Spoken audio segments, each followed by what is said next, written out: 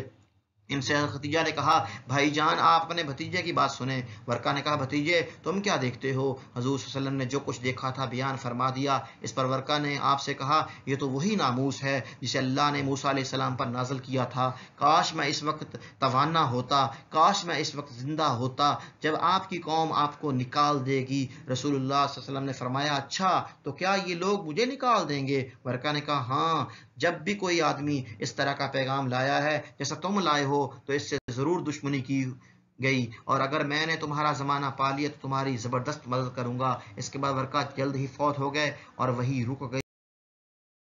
یہ غار ہرا وہ غار کا رستہ ہے، اور غار ہرا اور اس کا تھوڑا سا تعارف ہے جہاں پیارے نبی صلی اللہ علیہ وسلم پر پہلی وحی آئے، جہاں اللہ کی عبادت میں مصروف ہوا کرتے تھے۔